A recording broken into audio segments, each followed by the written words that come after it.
Hello, Evolutionary Astrologer Bryan Colter here for another horoscope report for the upcoming solar eclipse that happens in the sign of Sagittarius. Before I get to that though, quick announcement, I still have my ongoing holiday sale active. All my products are 25% off. That includes my readings, although I'm booked out to February, so it may seem a bit weird to buy a Christmas present for something you can't get until next year, but it's still there.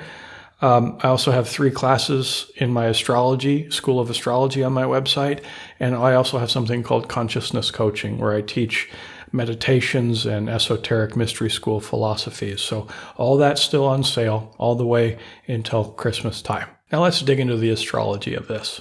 This is a very complex month because we have 6 major astrological events happening in the same month. And I just wrote a newsletter actually today because it's the 1st of December, and I called it The Crest. And by the way, if you want to join my newsletter, I'll put a link below. So the crest, which is the top of a hill or a wave. So this is a cresting of energies. It's been a bumpy couple of years, but this has been all ramping up to this big crescendo, which was basically last month, which I talked about in the last couple of videos, which had a major triggering influence, and that energy is now carried over into this month, December, in a big way. Now, 6 major events. I'm only going to talk about 3 of them here. I'll talk about the other 3 in the next video because that more applies to the last couple weeks of December. So the first event I really want to talk about here is the Saturn-Uranus square. And this is, the event I've been talking about in every video this year. It's been the headliner. But it's hitting its 3rd and final exact square, where they're exactly 90 degrees apart from each other. That's going to happen December 23rd. We're feeling it now, but it'll happen December 23rd or 24th on Christmas Eve. It depends on what time zone you're in, where this archetypal complex is at its highest energy. And this brings up the idea of the friction with these 2 planets, which are very antithetical in a lot of ways. But Saturn is about the habits of the old. Uranus is about the evolution of the new, or restriction and control, and freedom and rebellion. Saturn, Uranus. Okay? And we're seeing this play out in society in a lot of different ways. But it brings about a lot of tension. And I'll tie in the Sagittarian solar eclipse energy in a second here. But if Uranus and Saturn could talk to each other, and if we could personify them and pretend like they're existing on Earth. Of course, this is being projected through my own psyche too, so that's going to color it in a certain way. But Uranus represents the engine that drives social change. Ultimately, it is about evolution. And the feeling of Uranus is electric, it's urgent. So there's a sense of urgency. Urgency towards what? Towards evolving. And if Saturn was having this sort of argument with Uranus, it would say something like, dude, we can't run this ship like we're still in the 1970s or 80s. We're in a different age. We're in the age of information, which is a very Uranian age, if you will, or Aquarian age, because Uranus rules Aquarius. And, this is a different age. We can't run the ship the same way. We have to evolve because things are progressing so rapidly. And there's this sense of urgency because we're in this race between enlightenment and extinction. And Saturn, you're in the way. You're slowing things down. You're too slow. I'm Uranus. I'm electric. I'm the god of earthquakes and lightning bolts, and we need to shake things up so we can rapidly evolve into this Aquarian age. Okay, so Uranus rests its case. And of course, if we look at Uranus, that being a motivation for that sort of argument, if you will. What's the shadow side of Uranus? This freedom-seeking, rebellious instinct. It could lead to anarchy in some extreme cases, where we buck the system so hard in an extreme way, and we do some things that are a little unreasonable, and it leads to chaos and disorder and anarchy. I'm not saying that's going to happen, obviously, but that would be like an extreme shadow side of Uranus. We can see how we take these energies so far, or too far, rather. So Saturn, stands up for himself and says to Uranus, you don't really know what you're talking about, We have centuries of wisdom gained, trial and error, and it's tried and true in a lot of ways. Sure, we have to continue to grow and mature and do better, but it doesn't have to happen so violently. It doesn't have to happen so erratically, because that brings about instability. So let's take the systems of the old and improve them. Let's build back better. Now, I say that phrase, I don't mean to be political, but that's an utterly Saturnian statement. And Saturn goes on, you're impulsive, Things don't need to be moving as rapidly as you want them to be. Let's keep the status quo and just improve upon it. And not totally blow up the wisdom of the past, but take that wisdom and improve it, slowly but surely. Now, okay, that's a pretty good argument too, The shadow side of Saturn is it can be a little too slow, which makes the Uranus argument of we're in the information age, it's quick, it's not going to work anymore, slow's not going to work, we got to move, And Saturn, another shadow side of Saturn is Saturn can completely stop because of a fear of change. Okay, so we can see the friction here. It's palpable. Now, there's some people that embody the more Saturnian impulses, and there's some people that embody the more Uranian impulses. And then there's some people that really have a nice balance of both of them. And how do you know? Well, look at their own personal chart. Look for a strong Saturn or a strong Uranus in their charts.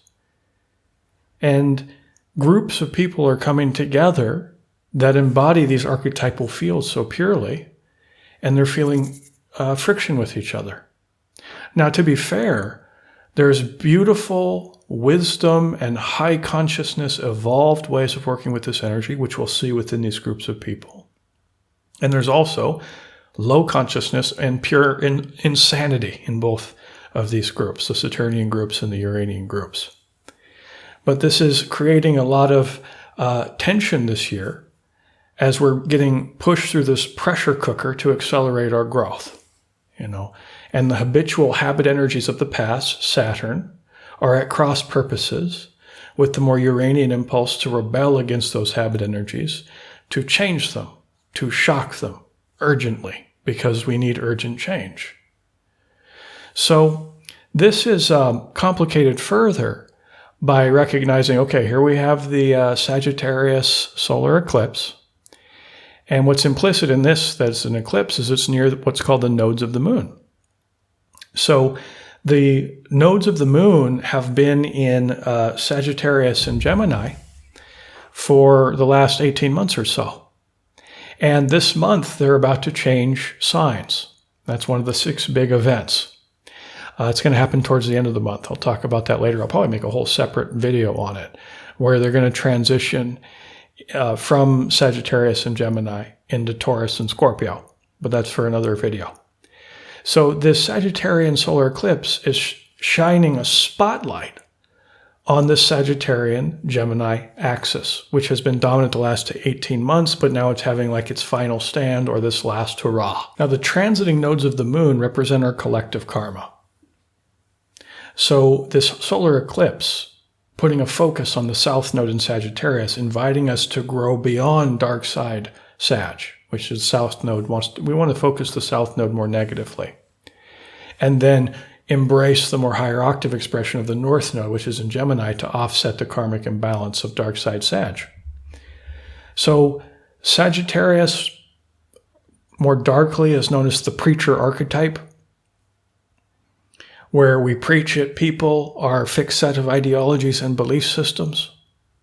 It's a closed-mindedness about what we believe. Oh, I know the one truth, therefore you are wrong. And of course, whenever we're certain about our cosmology, we carry certain blinders because we can't possibly know. Sure, it's fun to think about and to talk about, but we can't possibly know. So dark side Sag becomes a little bit stubborn about what they believe to be true, and can become fanatical. Okay? Fanatical about what? Well, connected to the Uranian-Saturnian complex, as I described before. So the world has been drunk on religion, and the nodes of the moon in December on this last hurrah before they shift into completely different territory, okay, where we want to be very aware and wary of our more egoic expressions of our consciousness. So the title of this video is Divine or Me Mine, which is an important question always, really, because, divine, am I going to come from the light side of the force? Am I going to come from loving intentions, my own soul energy, as my own extension of the divine, as I'm a soul incarnate? Am I going to come from a high level of consciousness? Or am I going to come from me, mine, which isn't only being like selfish or self-centered, but rather it just represents, in my opinion, egoism, of the human personality, which is coming from polarity consciousness and separateness rather than unity and unconditional love, and that those fear subset of thoughts, emotions, and actions simply obscure our inner divinity, our own life light. So that's one, divine me, mine is a very important question for all humans, I believe. Here I am getting preachy myself. But we apply it to this Sagittarian energy, as I just described it, dark side Sag. Me, mine, in terms of my ideas. They are right, you are wrong. Okay? So how do we transcend that? How do we grow? In evolutionary astrology, we want to go beyond just descriptive. This is what the energy feels like and stuff like this, and enter into prescriptive. It's like, okay, here's what it looks like. What do I do with it? And we pointed out the pitfalls where I could actually slow my evolution by coming from this more I, me, mine sort of egoic personality business, okay? Or I can be working with this energy consciously and proactively for my own betterment and evolution. So allow me to suggest divine, where is a beautiful entry point to tie in another one of these 6 big events. And it's starting right now as I'm recording this, December 1st, where Neptune, for the last week or two, has been slowing down in the sky from our perspective on Earth. And now it's been stationing, basically, which means it stands still in the sky from our perspective. And as of today, it's now just starting to creep forward. It's still effectively stationed, but now it's going direct. Now, whenever a planet stations, I've said it many times, it's at its strongest. But we take that idea and we recognize Neptune is also in its own sign of Pisces. So the Neptune energy, which very much represents the focal point of our own spiritual evolution, is at maximum energy now, which isn't so concerned about the affairs of interpersonal drama of humanity and of society. It's like Neptune is about God consciousness. It's about what will it matter in 500 years. Let's merge with the divine. Let's not worry about separateness, but rather oneness. That's the nature of Neptune, the mystic archetype. It's known as the god of the sea, which is the metaphor for the sea of consciousness. Now, in all fairness, there are active ways to work with these energies besides just surrendering to the divine. The Saturn-Uranus square, it's doing the hard work necessary, Saturn, to outgrow our habitual ingrained behavior, also Saturn, towards deeply individuating and freedom-seeking from the influences of culture and family, Uranus, okay? Also, rising above the Sagittarian energy, whatever I believe reality to be, it's not quite that. I'm open to being stretched. I'm open to explore life with an open-mindedness. That's Gemini. So we can contemplate these energies deeply, but this is strongly supported by our own, let's say, spiritual evolution, meditative states, working with different levels of consciousness, not just waking consciousness. And of course, Sagittarius is a big theme here, so we can apply that Neptunian energy also to this Sagittarius solar eclipse. The great benefit that can come through integrating the gypsy or traveler archetype and philosopher archetype of Sagittarius to this Neptunian energy, By the way, solar eclipses have about a 6-month wave of energy. I know this event's happening on December 3rd, but this is creating a 6-month wave of energy. And by the way, it's happening at 12 degrees of Sagittarius. Sometimes I forget to mention that part. So look where 12 degrees of Sag is in your birth chart, and you can see where this very strong solar eclipse energy is happening in a specific area of your chart. And one way you can benefit from the 6-month Sagittarian wave in a Neptunian way is to explore different spiritual or mystical beliefs from different cultures, cultural perspectives, and understanding about what reality is. Because as I said, it's like whatever I believe reality to be, it's not quite that. I'm not going to be so certain. I'm not going to be fanatical about my one truth. I'm going to break up established patterns of behavior as well as what I believe. And I'm going to explore consciousness, Neptune, through, it could be frequent flyer miles through the Sagittarian traveler, literally going to another culture that's foreign, studying at the feet of some guru in an ashram in India, or going down to South America to learn some shamanism. So it can literally involve travel, but it doesn't have to. For example, I'll use myself as an example here, where I'm in my own life, I'm going through Neptune through my 9th house, which is very similar as Sagittarius. I've started to study different meditation techniques out of India, some out of Brazil, which are very foreign to me. I've learned a lot of different techniques, but this is foreign waters for me, which, by the way, in the meditation later, we'll be practicing this Sagittarian Neptunian energy by using some more, let's say, exotic techniques that I've learned, which I'll be guiding you through, okay? So here I am leveraging this Neptunian Sagittarian energy for my own acceleration of growth. So working with this energy actively to expand your awareness through different foreign techniques is a very healthy way to use this energy right now. One of the healthiest, in my opinion. Okay. And the dark side of Neptune is illusion or sometimes delusion. Sometimes an ungrounded romantic belief in something or someone. In this case, Sagittarian ideas, where we can become caught in this delusion of the idea. Okay, so, you want to be careful of the pitfalls. But always circling back to spiritual evolution is really the home turf of Neptune. Okay, but there's a more Sagittarian slant on it. And as we cultivate these high consciousness emotions like compassion and love and joy and connection, we tap into unity consciousness and connection with others in this interconnected universe instead of separateness and polarity consciousness. So really that's the core evolutionary intentions, with the goal being to expand our consciousness. Now, as usual, we're going to dive into the meditation, but I'm going to be using 2 new techniques here that I need to explain. And you may want to practice them a little bit before you dive in. And these are more exotic. These are more Sagittarian. They're exotic to me. Some of you may have already done these practices. One of them is called the breath of fire, and the other one is the root lock. Now, the breath of fire is rapid breathing, shallow breathing, quick inhale, quick exhale through the nose. Okay? And I'll show you the pacing of it in a second.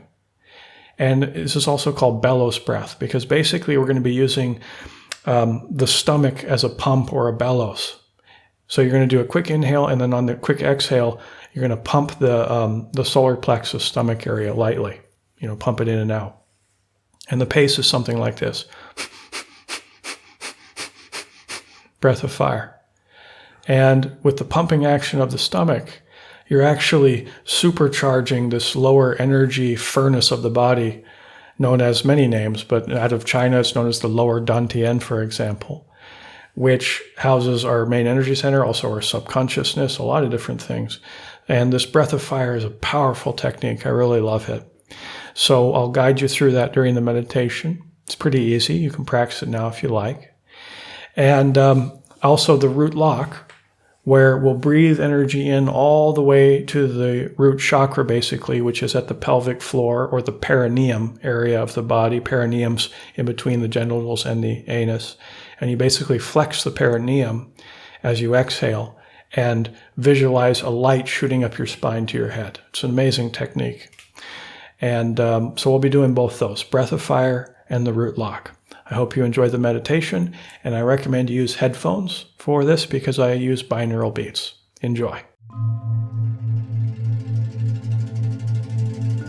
Sit in a comfortable position with a straight spine, and we will begin by focusing on the breath. And as you inhale, feel the breath come through your nose into your lungs, and exhale through the nose. And on the next inhale, do a nice slow breath all the way down into your belly. Feel your belly expand, and then your lungs. And as you exhale, exhale from the belly first and then the lungs. So always into your lower belly first for the inhale, and also from the belly on the exhale. And just relax into the rhythm of the breath.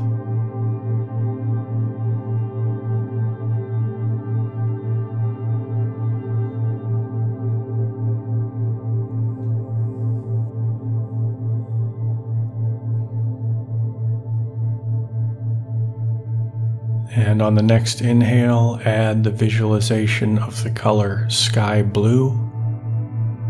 See a sky blue color entering the lungs as you inhale and then expanding throughout your entire body.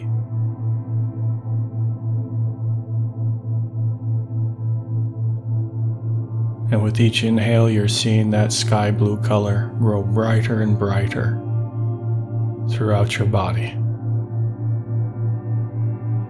The frequency of this color is very calming. It helps to dissipate any nervous energy within the body.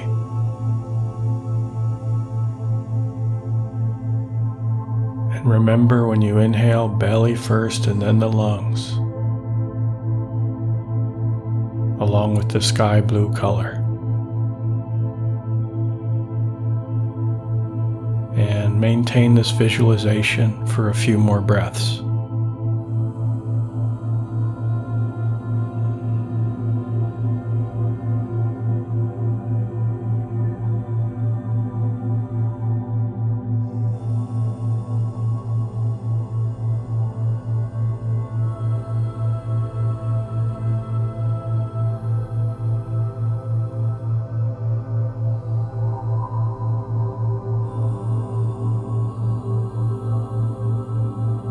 And now slow the breath down a little bit more.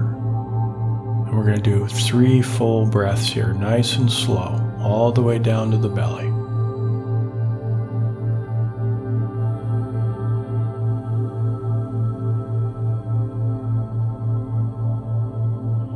And then on the third inhale, hold your breath for a few moments, and then begin the breath of fire at this pace.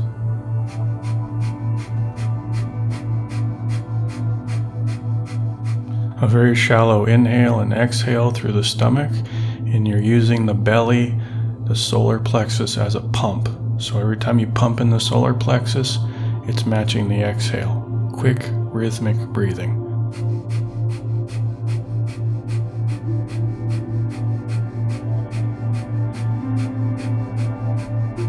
Focus your attention on the third eye point between the eyebrows.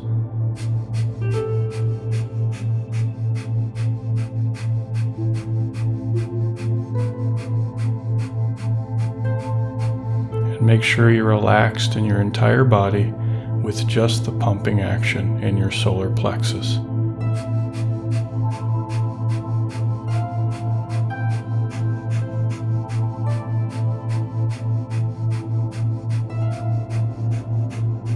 Keep going for 1 more minute.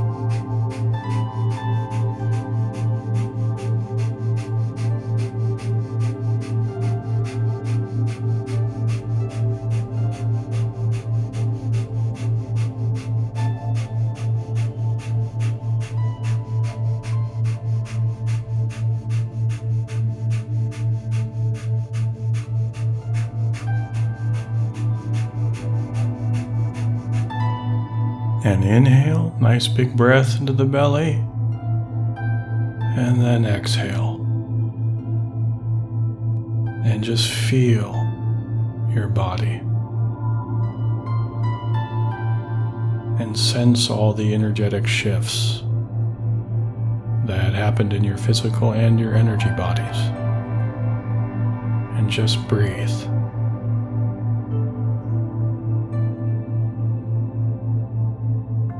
You'll probably notice that you can breathe even slower now. And that's good. And just relax into the breath.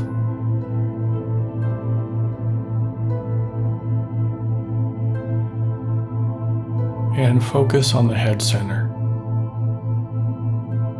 And visualize a bright white gold sun in and around your head.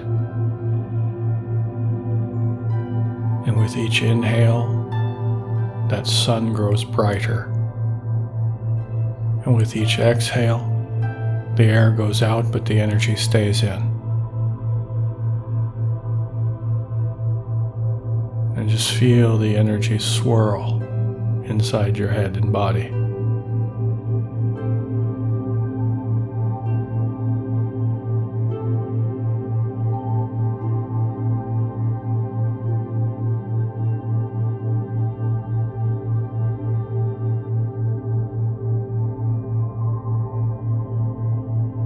Concentrate on that white gold color as much as you can.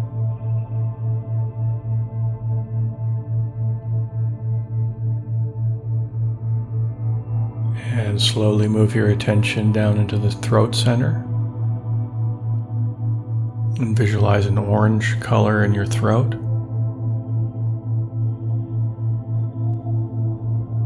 And still visualize the white gold in the head, while you simultaneously see the orange in your throat. And again, with each inhale, see the colors grow brighter.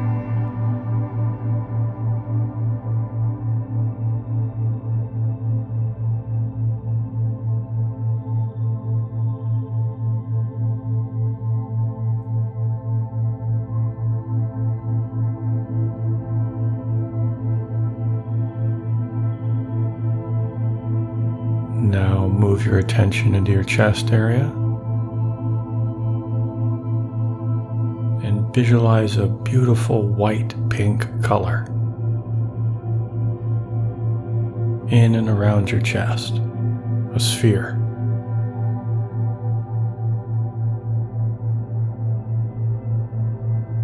And as you inhale, you see it grow brighter. And as you exhale, the air goes out, but the energy stays in.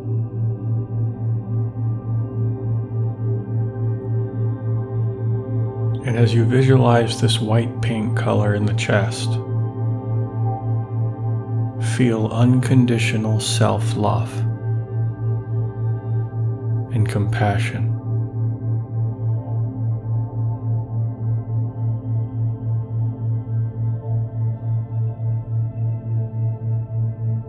This is your emotional center,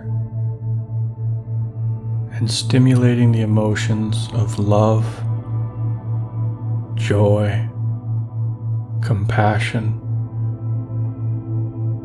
gratitude, while also visualizing the white-pink color, greatly strengthens your emotional body and raises your consciousness.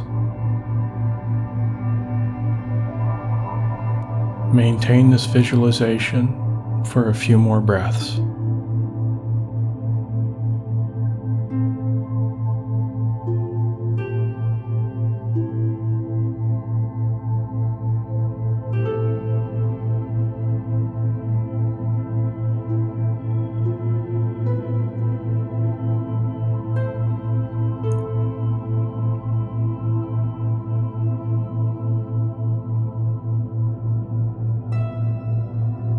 Now sink your awareness down into your solar plexus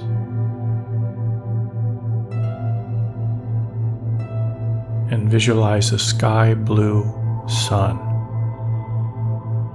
in your solar plexus and belly area.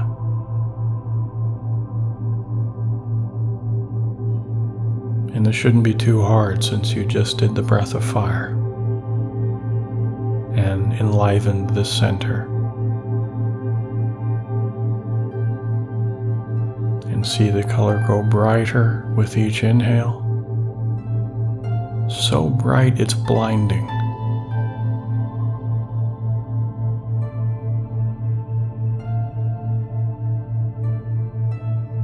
And maintain this visualization for a few more breaths.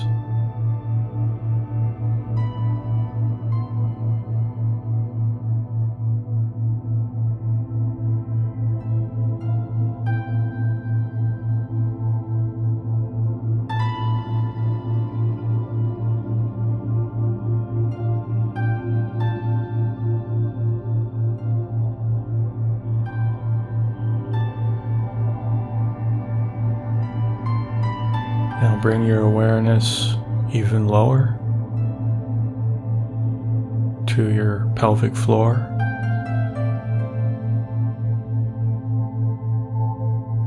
To your root chakra.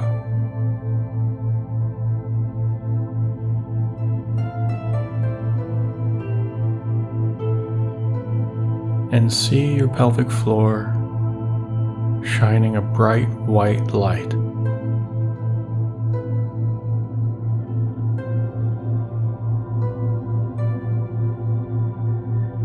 And the more it shines, the more it sends light up through your entire body. Almost like how a welding torch lights up the room that it's in.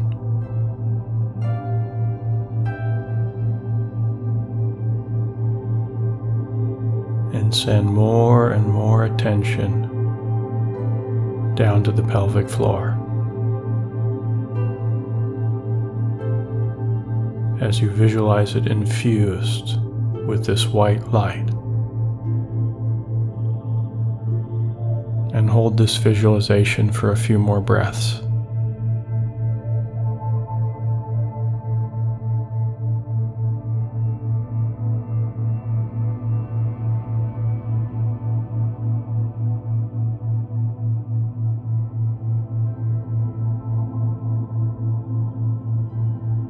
And next we'll do the root lock. So on the next inhale, I want you to send the breath all the way down to your root chakra. And as you exhale, flex the perineum in the pelvic floor area as you exhale and see a white light, almost like a spotlight, shoot up the spine to the head.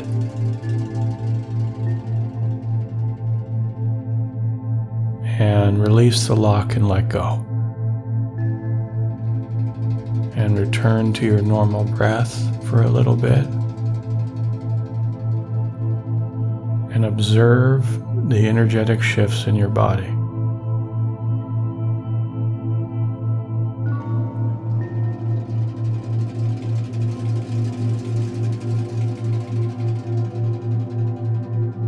And we'll do it again. So on the next inhale, send the breath all the way down to your perineum. And as you exhale, engage the root lock and shoot the light up the spine to the head.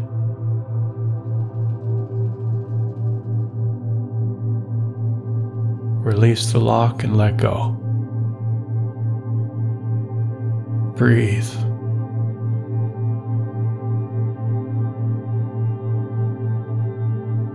Merge with this still point.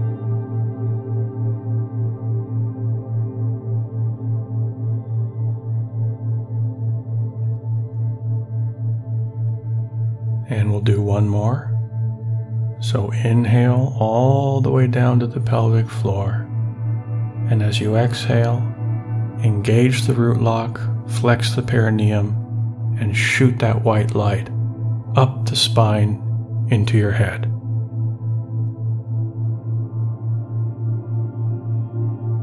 And release the lock and let go.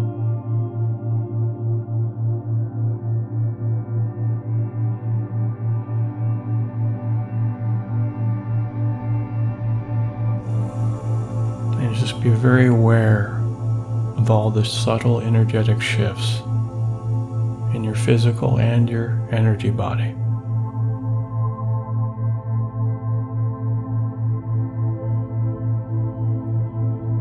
Now expand your awareness to your entire body. Feel your entire body all at once.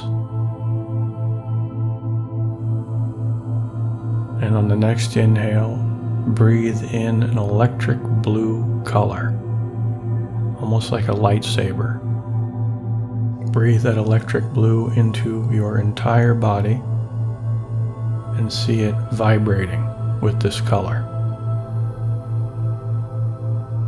And feel this light suffusing with every cell of your body. And see yourself shining brightly in all directions as a being of light.